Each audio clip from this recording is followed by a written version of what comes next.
Bienvenidos a La Voz de la Alianza Internacional. Hoy hablaremos de la iglesia en la ciudad. Es importante cada ciudad del planeta Tierra porque Dios estableció una asignación territorial donde la gente pueda habitar. Así que Dios es Dios de plan de salvación y las ciudades están en el plan de Dios. Desde el principio fue así. Dios escogió su propia ciudad llamada Jerusalén. Jerusalén es la ciudad de Dios, la ciudad que Dios determinó para su Hijo Jesucristo. Cristo regresará pronto a la tierra y reinará desde su ciudad, la ciudad de Jerusalén, para todas las naciones del planeta Tierra. Las ciudades son importantes porque allí es donde Dios envía toda bendición. Pero también hay un enemigo de las ciudades, el enemigo que está tratando de destruir la población de una ciudad a través del pecado. Por eso tenemos que evangelizar de ciudad en ciudad, hablar de Jesucristo. Jesucristo nace en una ciudad, creció en otra ciudad, le sirvió a Dios el Padre en otra ciudad y murió en la ciudad de Jerusalén. Regresará a Jerusalén. Así que Jesucristo es el ejemplo para entender la importancia de las ciudades y hoy hablaremos precisamente de la iglesia en la ciudad. Bienvenidos a La Voz de la Alianza Internacional.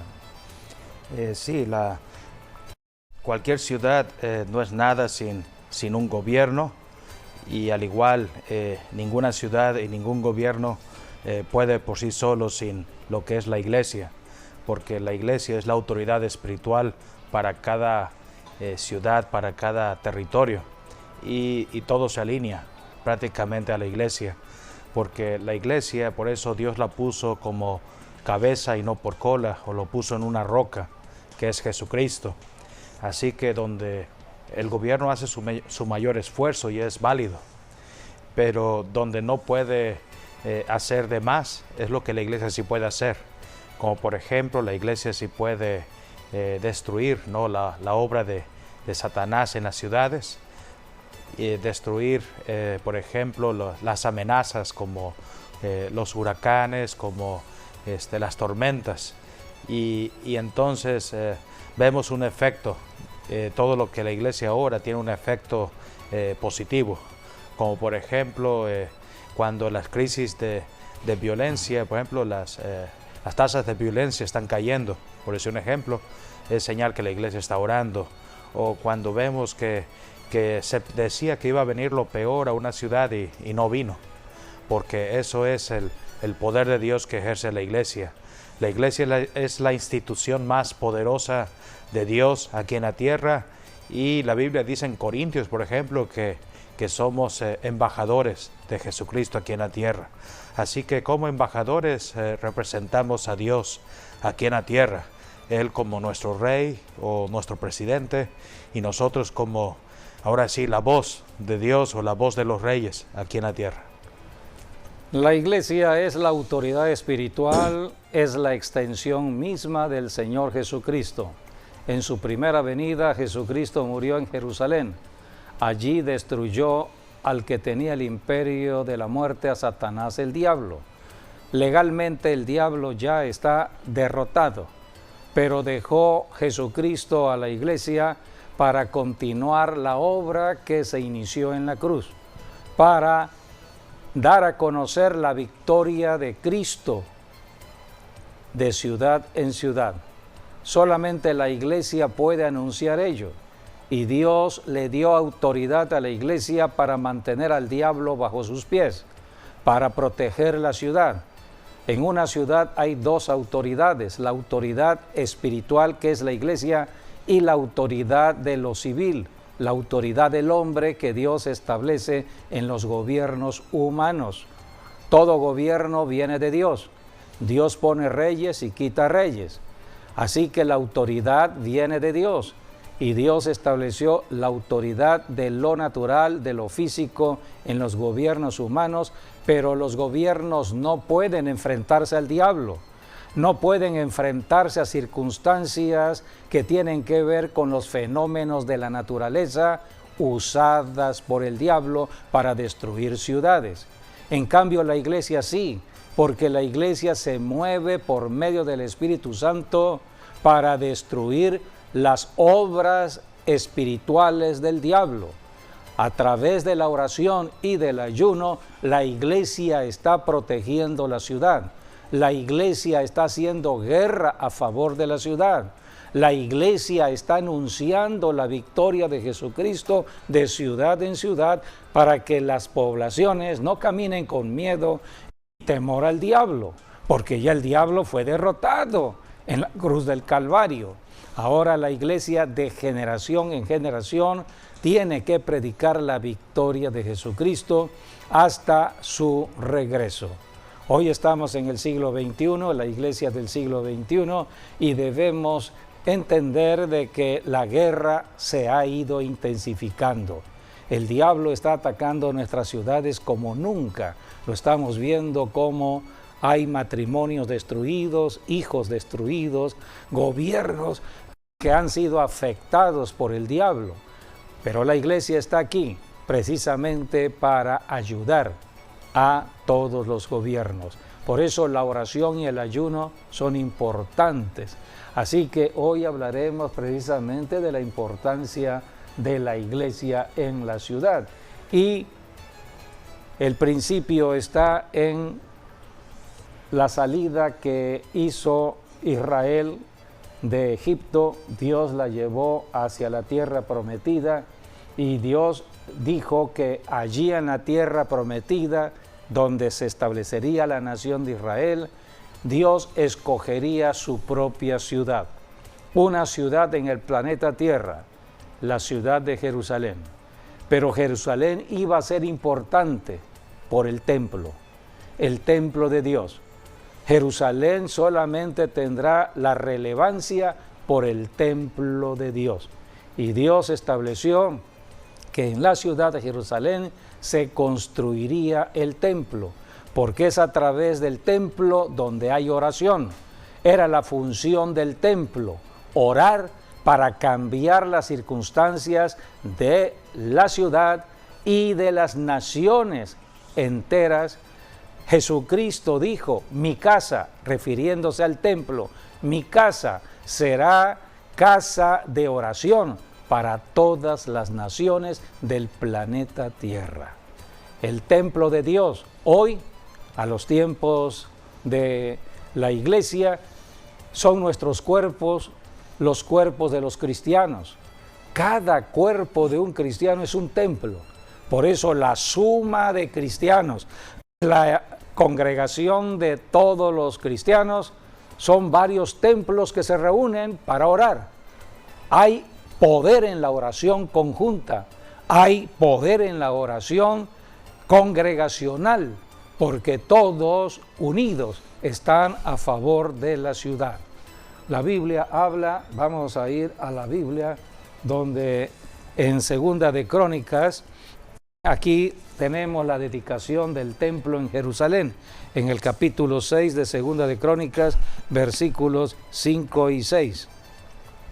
Desde el día que saqué a mi pueblo de la tierra de Egipto, ninguna ciudad he elegido de todas las tribus de Israel para edificar casa donde estuviese mi nombre, ni he escogido varón que fuese príncipe sobre mi pueblo Israel, mas a Jerusalén he elegido para que en ella esté mi nombre, y a David he elegido para que esté sobre mi pueblo Israel.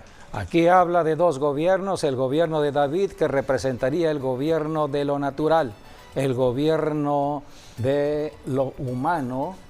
David era un rey en lo humano y Dios estableció ese gobierno en autoridad. Pero también Dios dijo, allí en Jerusalén estará mi templo. Allí yo estaré escuchando la oración que se haga en Jerusalén desde mi templo. Sigamos leyendo el versículo 20-21. Que tus ojos estén abiertos sobre esta casa de día y de noche, sobre el lugar del cual dijiste, mi nombre estará allí. Que oigas la oración con que tu siervo ora en este lugar, asimismo que oigas el ruego de tu siervo y de tu pueblo Israel, cuando en este lugar hicieren oración, que tú oirás desde los cielos, desde el lugar de tu morada, que oigas y perdones. Por eso en la iglesia, en el lugar de reunión, la iglesia es la asamblea de los creyentes cristianos. La oración que hacen los creyentes cristianos en un lugar que hoy conocemos como templo o la casa de Dios es para orar por la ciudad, para que Dios perdone los pecados de la ciudad. En una ciudad donde hay tanta maldad, tanto adulterio, fornicación, prostitución, tantos robos, tanta violencia, tanta corrupción. Entonces la iglesia está en la ciudad para interceder a favor de la ciudad, pidiéndole a Dios perdón por los pecados que se cometen en la ciudad. Por eso aquí está hablando la palabra de Dios acerca de la oración, que oigas y perdones. Oiga Dios la oración y perdone los pecados. Sigamos leyendo allí los versículos 22 y 23 de Segunda de Crónicas 6. Si alguno pecare contra su prójimo y se le exigiere juramento y viniera a jurar ante tu altar en esta casa, tú oirás desde los cielos y actuarás y juzgarás a tus siervos, dando la paga al impío, haciendo recaer su proceder sobre su cabeza y justificando al justo al darle conforme a su justicia. Aquí tenemos entonces cómo Dios está esperando oír la oración de la iglesia. La iglesia hoy tiene que orar a favor de la ciudad, a favor de la nación, para que Dios perdone los pecados de la población de una ciudad o de una nación. Aquí tenemos muchos casos de oración, que es lo que hemos ido enseñando. Por ejemplo, habla de cielos cerrados. Segunda de Crónicas 6:26. Si los cielos se cerraren y no hubiere lluvias. Eso habla de sequía. La sequía que estamos conociendo en las noticias hoy. Sequías en muchos estados en la República Mexicana y en otras naciones de la tierra. Hay sequía en la tierra. Todo esto es porque los cielos están cerrados por el pecado. Si los cielos se cerraren y no hubiere lluvias por haber pecado contra ti, si oraren a ti hacia este lugar y confesaren tu nombre y se convirtieren de sus pecados cuando los afligieres, tú los oirás en los cielos y perdonarás el pecado de tus siervos y de tu pueblo Israel, y les enseñarás el buen camino para que anden en él, y darás lluvia sobre tu tierra que diste por heredad a tu pueblo. Aquí tenemos entonces la gran importancia de lo que es el pueblo de Dios en la tierra. Dios distribuyó hoy la iglesia en cada ciudad, en cada nación, para orar por su respectiva ciudad. Y aquí también habla de enfermedades, habla de pestes, habla de pandemias. En el versículo 28 de Segunda de Crónicas 6, allí también sigue hablando Dios acerca de los cielos cerrados y ahora con las enfermedades o pestilencias. Si hubiere hambre en la tierra, o si hubiere pestilencia, si hubiere tizoncillo o añublo, langosta o pulgón, o si los sitiaren sus enemigos en la tierra en donde moren, cualquier plaga o enfermedad que sea, toda oración y todo ruego que hiciere cualquier hombre o todo tu pueblo Israel, cualquiera que conociere su llaga y su dolor en su corazón, si extendiere sus manos hacia esta casa, tú oirás desde los cielos, desde el lugar de tu morada, y perdonarás y darás a cada uno conforme a sus caminos, habiendo conocido su corazón, porque solo tú conoces el corazón de los hijos de los hombres, para que te teman y anden en tus caminos todos los días que vivieren sobre la faz de la tierra que tú diste a nuestros padres. Estos principios de la oración, Dios lo estableció desde el Antiguo Testamento, cuando Dios sacó al pueblo de Israel, lo llevó a la tierra prometida, escogió su ciudad Jerusalén para construir el templo en Jerusalén. Pero hace 21 siglos, Jesucristo vino a la tierra y rechazaron en Jerusalén y en Israel al Mesías prometido. Jesucristo lloró sobre la ciudad de Jerusalén. Dice la Biblia en el Evangelio de Mateo, cómo Jesucristo estuvo lamentándose sobre su propia ciudad. En Mateo encontramos cómo Jesucristo allí, Él dijo en el capítulo 23, versículo 37 al 39. Jerusalén, Jerusalén, que matas a los profetas y apedreas a los que te son enviados. ¿Cuántas veces quise juntar a tus hijos como la gallina junta sus polluelos debajo de sus alas, y no quisiste? He aquí vuestra casa os es dejado desierta, porque os digo que desde ahora no me veréis hasta que digáis, bendito el que viene en el nombre del Señor. Jesucristo profetizó debido a que Jerusalén rechazó al Mesías. El pueblo de Israel rechazó al Mesías. Jesucristo profetizó. En el versículo 38 dijo, he aquí vuestra casa, se refiere al templo. El templo que Dios había determinado para oír la oración.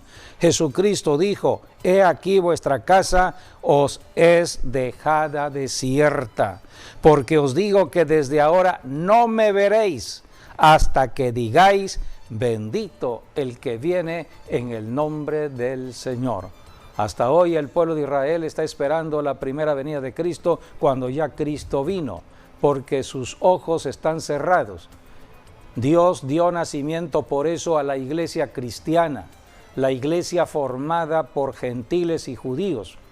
Los primeros cristianos fueron judíos, pero después la iglesia se extendió a las naciones gentiles. México es una nación gentil, los Estados Unidos es una nación gentil, Rusia es una nación gentil, Brasil es una nación gentil.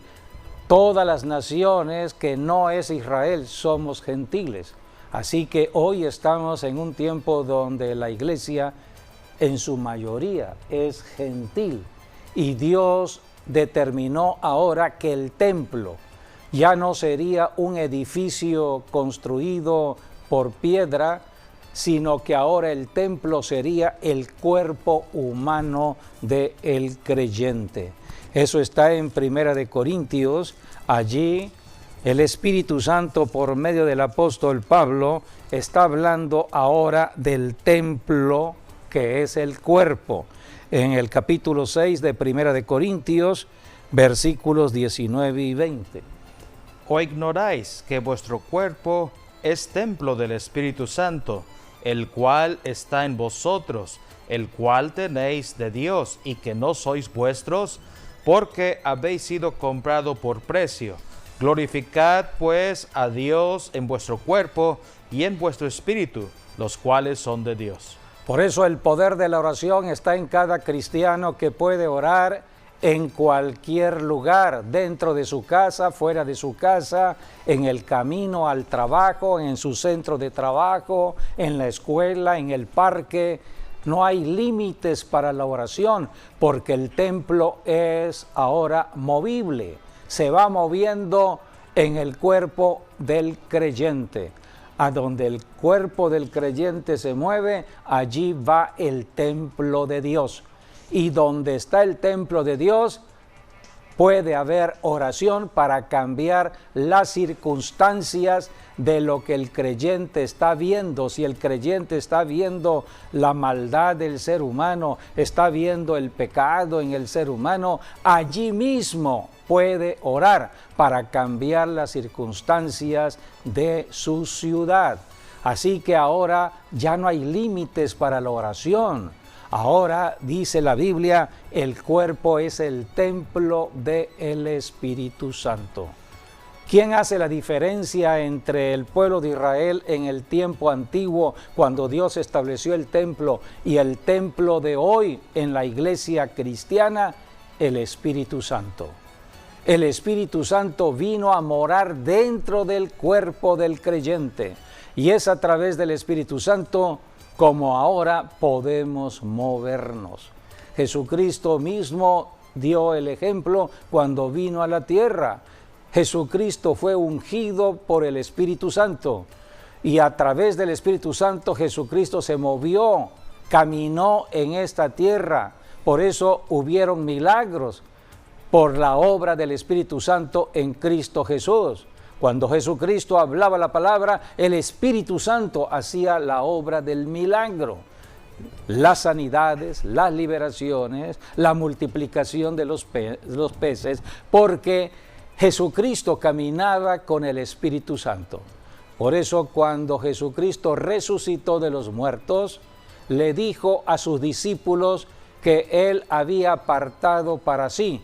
Le dijo a sus seguidores, todavía no pueden ir a predicar el Evangelio a las naciones, porque se van a enfrentar con poderes demoníacos, de idolatría, de hechicería, en ciudades y naciones, en Asia, en Europa, en África, en todo el mundo. Así que necesitan el poder que viene de lo alto, el poder de Dios, el poder que vino a Jesucristo, que caminó con Jesucristo, que resucitó a Jesucristo, era el poder del Espíritu Santo. Por eso Jesucristo habló un cambio en cuanto a la oración. Ahora la oración sería bajo el poder del Espíritu Santo. Y Jesucristo habló de la importancia de ser bautizados, no en agua, sino en el Espíritu Santo. Pero para ser bautizados en el Espíritu Santo, tengo que arrepentirme de todo pecado. Y para ello, Dios instituyó el bautismo en agua para confirmar ese arrepentimiento. Pero el bautismo del Espíritu Santo lo da Jesucristo para enfrentarnos al diablo, para confrontar demonios. Por eso Jesucristo dijo en Hechos 1, 4 y 5 de la importancia del bautismo en el Espíritu Santo. Y estando juntos, les mandó que no se fueran de Jerusalén, sino que esperasen la promesa del Padre, la cual les dijo, oísteis de mí, porque Juan ciertamente bautizó con agua, mas vosotros seréis bautizados con el Espíritu Santo dentro de no muchos días. Son palabras dichas por el Señor Jesucristo. Le dijo a sus discípulos, serán bautizados con el Espíritu Santo dentro de no muchos días. Versículo 8. Pero recibiréis poder cuando haya venido sobre vosotros el Espíritu Santo, y me seréis testigos en Jerusalén, en toda Judea, en Samaria, y hasta lo último de la tierra. Así que Jesucristo, Él estaba enviando a toda la iglesia a predicar a las naciones gentiles, comenzando desde Jerusalén, pero no podían salir de Jerusalén a predicar hasta que recibieran el bautismo en el Espíritu Santo, hasta que recibieran el poder que viene de lo alto. Todo esto sucedió en un aposento alto. La Biblia dice que los primeros discípulos regresaron a Jerusalén esperando la promesa, no sabían acerca de esta promesa, solamente oyeron de Jesucristo, creyeron y fueron a Jerusalén. Vamos a leer el versículo 12 de Hechos capítulo 1. Estoy en el Nuevo Testamento y estoy hablando del inicio de la iglesia cristiana. Son los fundamentos para la iglesia cristiana. Hoy estamos en el siglo XXI, pero ¿cuál es el inicio? El inicio tuvo que ver con un movimiento de oración para recibir al Espíritu Santo. Cuando hay oración, hay unción. Cuando hay oración, hay poder que trae la unción. Y si hay poder, ya no hay miedo y temor al diablo ni a toda obra del enemigo. Esta es la iglesia verdadera que Jesucristo estableció desde Jerusalén hace 21 siglos. Por eso la iglesia está repartida en cada ciudad para bendecir la ciudad. Es la autoridad espiritual.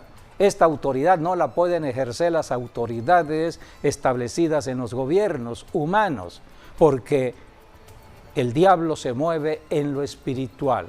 Por eso Jesucristo dijo: recibiréis poder para que sean mis testigos. En Hechos 1:12 dice la Biblia que regresaron a Jerusalén, versículos 12 al 14. Entonces volvieron a Jerusalén desde el monte que se llama del Olivar, el cual está cerca de Jerusalén, camino de un día de reposo. Y entrados, subieron al aposento alto donde moraban Pedro y Jacobo, Juan, Andrés, Felipe, Tomás, Bartolomé, Mateo, Jacobo, hijo de Alfeo, Simón el celote y Judas, hermano de Jacobo. Todos estos perseveraban unánimes en oración y ruego con las mujeres y con María, la madre de Jesús, y con sus hermanos. Aquí tenemos, la Biblia dice en el siguiente versículo 15, que eran 120. En aquellos días Pedro se levantó en medio de los hermanos, y los reunidos eran como 120 en número. O sea que no solamente estaban allí los apóstoles de Jesucristo, sino que también estaba la familia de Jesucristo, la familia del Señor Jesús, su madre y sus hermanos, sus hermanas, ahí estaban. Las mujeres que siguieron a Jesús hasta Jerusalén, a la cruz del Calvario. Allí estaba María Magdalena y otras Marías. Eran 120 personas entre hombres y mujeres que estaban reunidos. Y llegó el día de Pentecostés, dice la Biblia en Hechos capítulo 2. Allí fue cuando vino el poder del Espíritu Santo y entró a habitar dentro de los cuerpos de ellos, cuerpos humanos, para que pasasen a ser el templo de Dios aquí en la tierra. Dice la Escritura en Hechos 2, del 1 al 4. Cuando llegó el día de Pentecostés, estaban todos unánimes juntos, y de repente vino del cielo un estruendo como de un viento recio que soplaba, el cual llenó toda la casa donde estaban sentados, y se les aparecieron lenguas repartidas como de fuego, asentándose sobre cada uno de ellos, y fueron todos llenos del Espíritu Santo, y comenzaron a hablar en otras lenguas, según el Espíritu les daba que hablasen. ¿Cuándo llegó el don de las lenguas a los cristianos? El día que nació la iglesia. Este es el nacimiento de la iglesia. Empezaron a hablar en un idioma diferente. Habían varias naciones que estaban en Jerusalén debido a la fiesta de Pentecostés. Estaban reunidas, pero oyeron un estruendo en el aposento alto y acudieron a ver qué era lo que pasaba. Allí podemos ver que el día de Pentecostés es lo que dice después el libro de Hechos, ¿no? Ahí en el capítulo 2 es de que habían personas de otras nacionalidades, o sea, judíos que eran gentiles, que estaban allí presentes, y ellos escucharon el mover del Espíritu Santo, el idioma, ¿no? Entonces se les hizo muy común que ellos estuviesen hablando en su propio idioma, porque algunos de ellos eran bilingües, ¿no? Entonces ellos se sorprendieron de que escucharon lenguas como árabe, como el griego, como el latín, como el griego, etcétera. Entonces, bueno, allí la Biblia nos habla de 16 nacionalidades en total. Estuvieron allí presentes el día de Pentecostés, y de allí pues ya después Dios enviaría el Espíritu Santo a los gentiles en la casa de Cornelio, y esa sería la conexión entre judíos y gentiles. Ahora quiero retroceder un poquito a hablar de Jerusalén, porque Jerusalén es clave para para entender este mensaje. Y Jerusalén empieza prácticamente desde el jardín del Edén, porque el Midrash, los judíos hablan acerca de, hay un libro que se llama Midrash, que hablan de la tradición oral, y en ese libro hay una parte que dice que Israel es el centro de la tierra, Jerusalén es el centro de lo que es Israel, y el templo es el centro de Jerusalén. O sea que el mero centro de todos los centros es el templo de Dios, que sería el monte Moria en Jerusalén. Y eso es regresar prácticamente al Génesis, porque el jardín del Edén era el centro de la tierra, así como lo era Israel, nada más que más amplio que las extensiones territoriales que tiene hoy en día Israel. Y el mero centro de todo el jardín del Edén era prácticamente era Jerusalén, el monte, hablando de dos montes, el monte de los Olivos y el monte Moria, que ese es el mero centro, se puede decir, del jardín del Edén. Y entonces es allí donde también dice una tradición también oral de los judíos, que Dios hizo al hombre del polvo de la tierra, es lo que dice Génesis, y lo hizo en el monte Moria, donde después Dios establecería su templo. Así que literalmente se puede decir aquí que por eso todos tenemos un ADN de Adán, y por lo tanto tenemos un ADN del templo de Dios en nosotros desde un mismo principio. Entonces por eso Corintios habla de que somos templo también del Espíritu Santo, lo dice 3 veces en 1 y en 2 de Corintios. Entonces el mero centro de Jerusalén se puede decir que son estos dos montes, el monte Moria, que es donde se estableció el templo. Que hablar un poquito del monte Moria, ese fue el lugar donde también Abraham tuvo, se podría decir, 2 acontecimientos en Jerusalén. Cuando vio a Melquisedec, ese fue un evento, estuvo en Jerusalén. Y también el otro evento, pagó sus diezmos. Cuando pagó sus diezmos, ciertamente. O sea que todo va coincidiendo sí. En cuanto a la profecía. Sí, él debió haber... Es allí donde se pagan los diezmos en la casa de Dios. Sí, él debió haber pagado los diezmos a Melquisedec en alguna parte en medio de estos dos montes, el monte Moria y el monte de los Olivos. Y luego cuando el segundo evento de Abraham, cuando va a Jerusalén, es la de cuando va a sacrificar a Isaac, lo hace en el monte Moria. Y es allí donde Dios lo detuvo y además Dios lo bendijo. Por eso el monte Moria significa un monte de prosperidad, es lo que significa. Y después de Abraham tenemos que ir hacia David. El rey David fue quien compró el monte Moria, porque en ese tiempo estaban los jebuseos. Así que David, cuando conquistó Jerusalén, permitió que los jebuseos vivieran allí, y a un jebuseo llamado Ornán, fue quien o Arauna, también lo dice la Biblia, cualquiera de esos dos nombres, le compró lo que era el monte Moria, y con eso detuvo la plaga, ¿no?, de que estaba la pestilencia, ¿no? Y entonces ya después vendría Salomón y construiría... Y fue allí donde se construyó el templo. Sí, a eso iba. O sea, David compró el monte y Salomón edificó el templo. Ahora, ¿por qué? En el mismo monte. En el mismo monte, el monte Moria. Así que, ¿por qué es esto también importante? Porque se cree que el monte Moria es donde estaba el árbol de la vida. Y el árbol de la ciencia del bien y del mal estaba en el monte de los Olivos. Porque bueno, allí da a entender Génesis que estaban en el centro del jardín del Edén estos dos árboles. Y lo importante es porque, bueno, allí dice en Génesis que ellos se cubrieron, cuando Adán y Eva estuvieron en pecado, se cubrieron con lo primero que pudieron, que eran hojas de higueras, de higos. Por eso relacionan que el árbol de la ciencia del bien y del mal era una higuera. Y pues ellos se cubrieron con ese árbol. Pero bueno, todos sabemos, Dios tuvo que matar un animal y los vistió de pieles de animales, que allí Dios estaba haciendo el primer mensaje o la primera profecía acerca de lo que iba a hacer Jesucristo por nosotros. Y al hacer esto, también Dios fue el primero que dio la ofrenda, al entregar al estar anunciando que Jesucristo iba a tomar el lugar de todos nosotros. Y algo muy importante... El sacrificio sustituto de un animal por los pecados del ser humano. Sí. Era lo que iba a representar Jesucristo, el Cordero de Dios, quien iba a quitar el pecado de todos nosotros los seres humanos.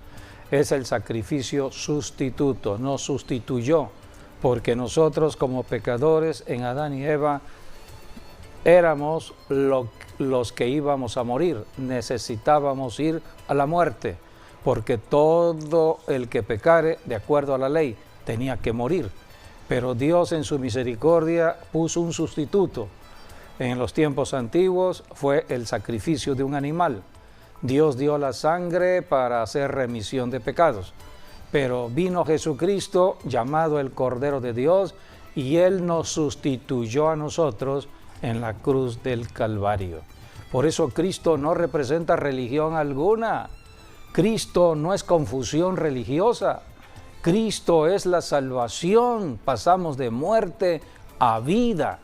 Y en Jesucristo hoy, todos esos principios que habla el pastor se cumplen en nosotros, porque ahora nosotros los cristianos somos el templo de Dios. Pero hay muchos cristianos que no saben quiénes son, no tienen identidad en Cristo, y por eso el enemigo siempre trata de tomar ventaja por la ignorancia que hay en cuanto a la obra de Cristo en la cruz y en cuanto al nacimiento de la iglesia cristiana. La Biblia es el libro de libros que debemos estudiar para entender quiénes somos aquí en la tierra, qué hacemos aquí en la tierra y hacia dónde vamos. Ya Cristo pronto regresará, y no va a regresar a morir en la cruz, no, eso ya es historia, es el pasado. Cristo viene ahora a reinar sobre todas las naciones del planeta Tierra. Mientras tanto, nosotros los cristianos estamos repartidos de ciudad en ciudad. Los que vivimos en Villahermosa, los que viven en Coatzacoalcos, en Tuxtla Gutiérrez, en Comalcalco, los que viven en cualquier ciudad o ranchería, están allí asignados por Dios para trabajar para Dios, bendiciendo su territorio. Donde hay un cristiano, allí está la bendición de Dios. Está el ADN, tú acabas de hablar del ADN que tiene que ver con la bendición de Dios. Sí, también quería relacionar, porque si el árbol de la ciencia del bien y del mal era una higuera, bueno, también es lo que dice la Biblia en Isaías, por ejemplo, 53, cuando dice, por su llaga hemos sido curados. Y ciertamente el profeta Isaías fue el instrumento de Dios para sanar al rey Ezequías, porque el rey estaba por morir. Más sin embargo, le untaron una plasma de higos en su llaga y el rey sanó. Entonces el punto es que, bueno, también Zacarías nos habla que el monte de los olivos va a ser cortado en dos, ¿no? Cuando Cristo venga y ponga sus pies en el monte de los olivos, en su segunda venida. Entonces el monte se va a partir en dos. Y es muy curioso porque también Jesucristo, donde más pasó tiempo en Jerusalén, fue el monte de los olivos. Así es. Entonces se puede decir que literalmente Él tomó el pecado de todos nosotros, porque ese se podría decir era el lugar donde Adán y Eva pecaron. Y entonces es allí donde Él también ascendió a los cielos, de hecho, ¿no? En el monte de los olivos. Que bueno, el monte de los olivos, cuando Jesús oró en Getsemaní, Getsemaní está a las faldas, ¿no? del monte de los olivos. Olivos, que bueno, tiene que ver con aceite de oliva, que tiene que ver con Getsemaní, prensa de aceite, es lo que significa, y el ungido, que es el Mesías, que significa el ungido, estaban allí en el huerto de Getsemaní. Es allí donde Jesús se cargó con el Espíritu Santo para entonces poder entregar su cuerpo para morir por nosotros. Así que, bueno, hay tanto conocimiento. Ahora en el monte Moria es donde se cree que estaba el árbol de la vida, y ese árbol se cree que era el árbol de oliva, un olivo prácticamente, que del olivo, bueno, se cree que de ahí después Moisés tendría la visión de la menora, ¿no? Que es lo que simboliza el árbol de olivo, para iluminar el templo, la casa de Dios. Y esa es la relación prácticamente. Ahora la menora, que no es más que un candelero, es un candelero, representa la iglesia. Que representa hoy en día la iglesia. Porque un candelero es para dar luz, sí, en un lugar oscuro. Así es, sí. Y Dios dio nacimiento a la iglesia como un candelero para hacer luz a todo el planeta Tierra. Por eso cuando vino la visión, eso está en la revelación de Jesucristo al apóstol Juan, en Apocalipsis, encontramos cómo Juan vio el candelero. Sí. Dice aquí en Juan, en Apocalipsis, en el capítulo 1, acerca de el misterio, versículo 20. El misterio de las 7 estrellas que has visto en mi diestra y de los 7 candeleros de oro. Las 7 estrellas son los ángeles de las 7 iglesias y los 7 candeleros que has visto son las 7 iglesias. 7 candeleros que Jesucristo le mostró al apóstol Juan en la revelación de Apocalipsis, y aquí dice, estos 7 candeleros representan las iglesias, las 7 iglesias. Esto fue en Asia. Así que un candelero es una lámpara que alumbra en lugar oscuro, y hay 7 conductos. Sí, de hecho en la fiesta de Sukkot, o la fiesta de tabernáculos, lo que antes se acostumbraba era que habían 4 lámparas muy grandes en el exterior del templo. Entonces en esa fiesta las prendían por 8 días. Ciertamente, y era el lugar, bueno, los días más iluminados en Jerusalén. Que bueno, también no hay que olvidar que cuando venga Jesucristo a establecer el milenio y después el cielo nuevo, la tierra nueva, allí dice que el Cordero de Dios iluminará toda la ciudad. Y ese sería el equivalente prácticamente, porque hoy en día es la iglesia quien lo está haciendo, pero después será Jesucristo sobre la nueva Jerusalén para todo el mundo, y por eso no habrá más necesidad de luz, porque ya el Cordero tiene la luz. Así es. Y hablar también de la casa de David, ¿no? Que es donde fue el aposento alto, estaba en el monte Sión, es decir, es otro monte de Jerusalén. Y en la casa de David, bueno, la Biblia habla mucho, ¿no? De que Dios va a levantar el tabernáculo caído de David, porque David, él no pudo hacer un templo, él quería hacerlo, pero no pudo hacerlo.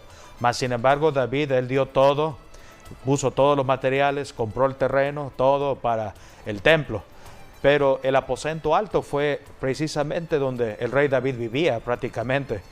Y eso nos habla también de lo que Jesús le dijo a la mujer samaritana, porque los de Samaria, eso está en Juan capítulo 4, los de Samaria adoraban a Dios en el monte Gerizim, porque habían 2 montes, ¿no?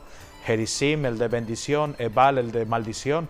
Entonces, como Dios dijo, cuando vayan a la tierra prometida, van a subir esos 2 montes y van a pronunciar bendición sobre un monte y las maldiciones sobre otro monte. Y el Gerizim era la bendición.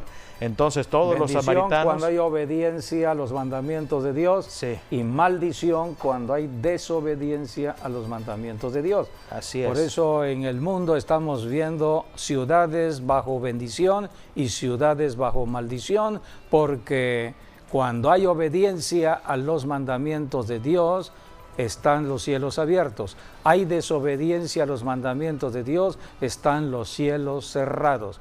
Maldición significa ausencia de la bendición de Dios.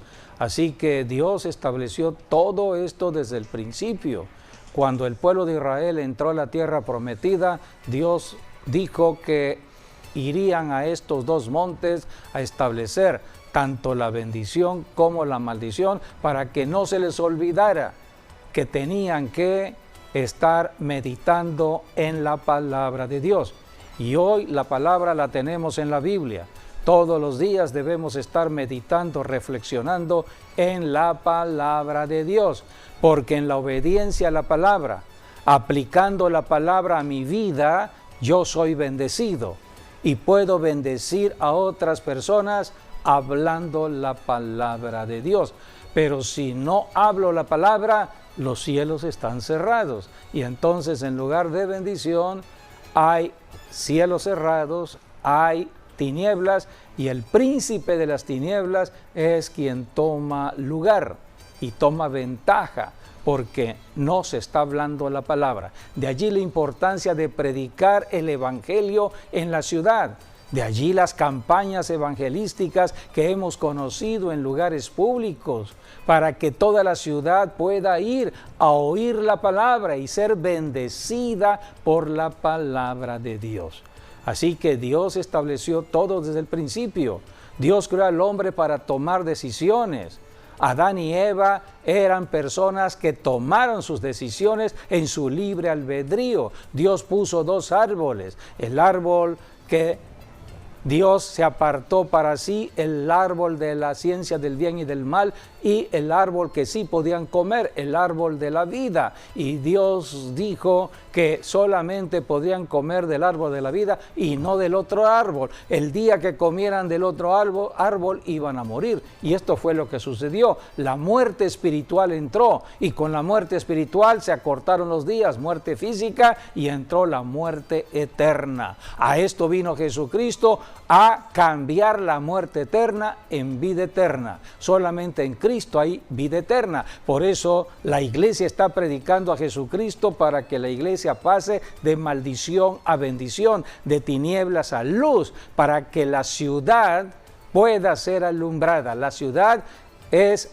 bendecida por medio de la predicación de la iglesia. La iglesia predica el evangelio para que la ciudad sea alumbrada como un candelero de 7 mechones, donde el poder del Espíritu Santo está allí fluyendo. Así que todo esto es enseñanza en las Escrituras, y cuando leemos el Antiguo Testamento estamos conociendo fundamentos, como en el caso del Monte de los Olivos, el monte donde Moria, donde se establece el templo, donde habitó David, el rey, en el Monte Sión. En el Monte Sión.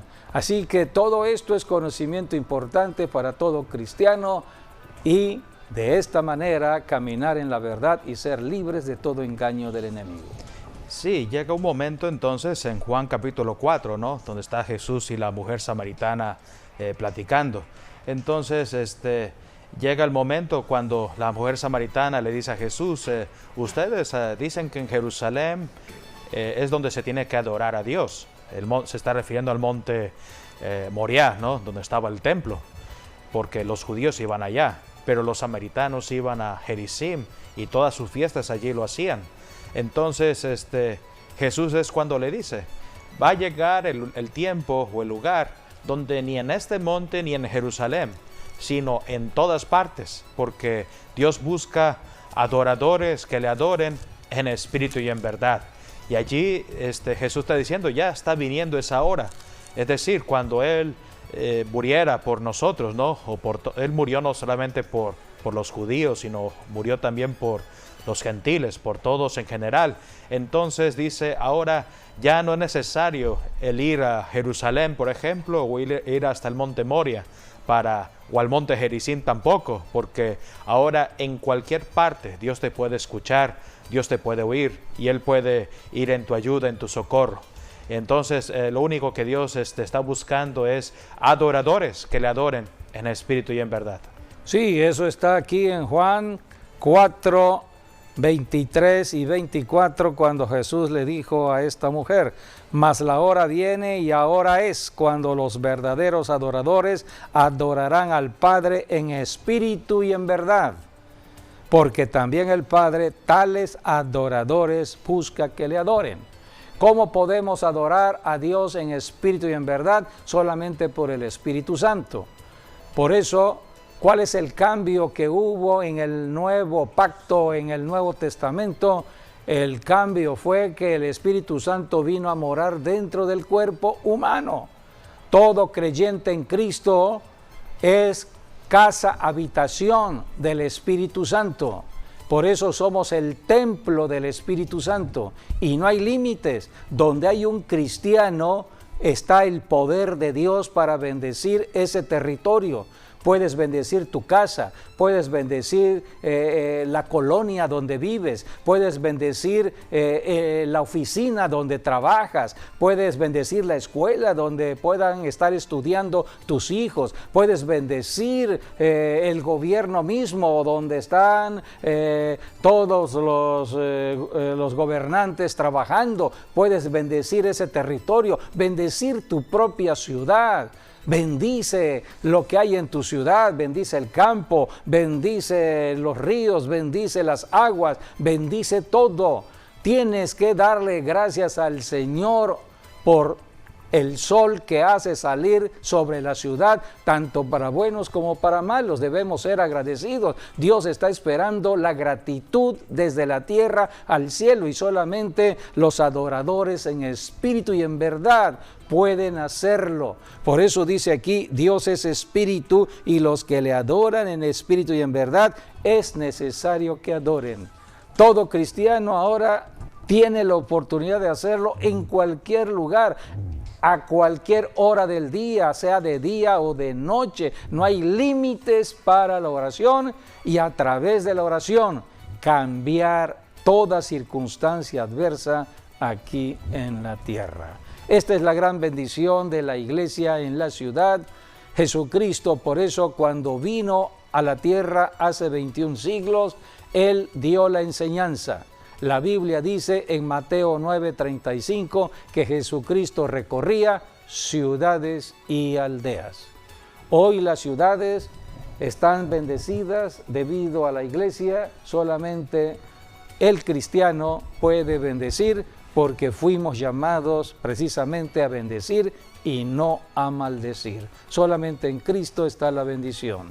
Amigo, amiga, solamente hay que arrepentirse de todo pecado que se haya cometido. Dios es el único que perdona pecados, y decirle: Dios, me arrepiento y creo que Jesucristo en este momento me puede salvar. Si tú declaras a Jesucristo el Señor y Salvador de tu vida, entras a la salvación, porque es un acto de fe. Con el corazón creemos, pero con la boca confesamos lo que queremos. Si tú quieres la salvación y quieres que Jesucristo sea tu Señor, confiésalo con tu boca. Toda persona que confesara a Jesús con su boca será salva. Así entramos a la salvación. Bienvenidos a la familia de Dios. Cuando Jesucristo envió a sus apóstoles y a sus discípulos a predicar, Él dijo: vayan de ciudad en ciudad, entren a las casas y digan: paz sea en esta casa. Si hay enfermos en la ciudad, sanen a los enfermos, liberen a los cautivos. Es la bendición en Cristo Jesús. Gracias por haber estado con nosotros en esta enseñanza. La iglesia está aquí para bendecir en la tierra y en todo lugar. En algún territorio, ranchería, ejido o ciudad, allí está la bendición, donde hay un creyente que ora a Dios para bendecir el territorio. Gracias, y hasta nuestro próximo programa, Dios mediante.